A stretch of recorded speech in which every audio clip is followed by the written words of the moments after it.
গাধাকে যখন সৃষ্টি করা হয়েছিল তখন গাধাকে বলা হলো তুমি দুনিয়াতে প্রচুর পরিশ্রম করবে, তোমার মাথায় কোনো বুদ্ধি থাকবে না, তুমি খেতে পারবে শুধুই ঘাস, এবং তোমার আয়ু দেওয়া হলো 50 বছর।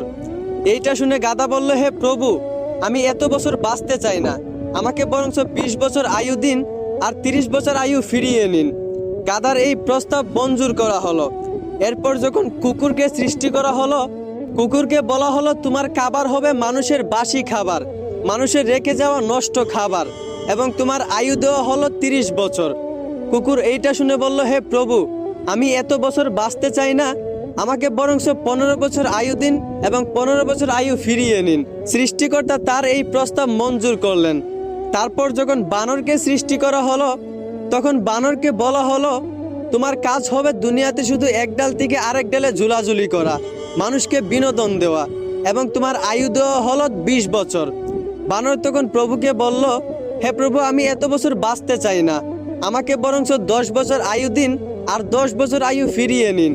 সৃষ্টিকর্তা বানরের এই প্রস্তাব মঞ্জুর করলেন। এরপর এলো পুরুষের পালা। পুরুষকে যখন সৃষ্টি করা হলো তখন পুরুষকে বলা হলো তুমি হচ্ছ সৃষ্টি জগতের সবচেয়ে শ্রেষ্ঠ প্রাণী, আর তোমার আয়ু দেওয়া হলো 20 বছর। এইটা শুনে পুরুষ বলল, হে প্রভু, আমি এত কম বছর বাঁচতে চাই না, আমাকে আরো বেশি আয়ু দিন।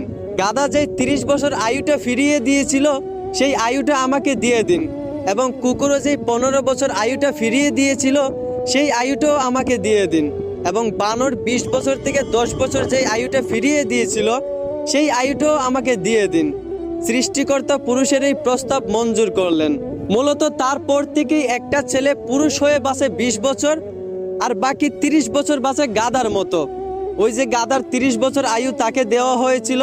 গাধা যেমন দিনরাত পরিশ্রম করে, ঠিক তেমনি একটা পুরুষকেও বাকি 30 বছর পরিবারের জন্য দিনরাত পরিশ্রম করে কাটাতে হয়। বাকি 15 বছর পুরুষদেরকে বাঁচতে হয় কুকুরের মতো। ওই যে কুকুরের ফিরিয়ে দেওয়া আয়ুটা তাকে দেওয়া হয়েছিল।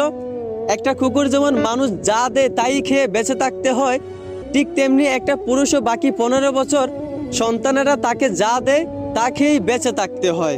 আর বাকি 10 বছর পুরুষদেরকে বাঁচতে হয় ঠিক একটা বানরের মতো। ওই যে বানরের 10 বছর ফিরিয়ে দেওয়া আয়ু পুরুষদেরকে দেওয়া হয়েছিল। একটা বানর যেমন এক গাছ থেকে আরেক গাছে ঝুলাঝুলি করে মানুষকে বিনোদন দিয়ে বাঁচে, ঠিক তেমনি একটা পুরুষকেও বাকি 10 বছর কখনো এই সন্তানের গায়ে ঝুলে, কখনো ওই সন্তানের গায়ে ঝুলে বাঁচতে হয়। মূলত পুরুষের জীবনটাই এইরকম। আশা করি এখন বুঝতে পারছেন একটা পুরুষের জীবন কতটা কঠিন। ধন্যবাদ।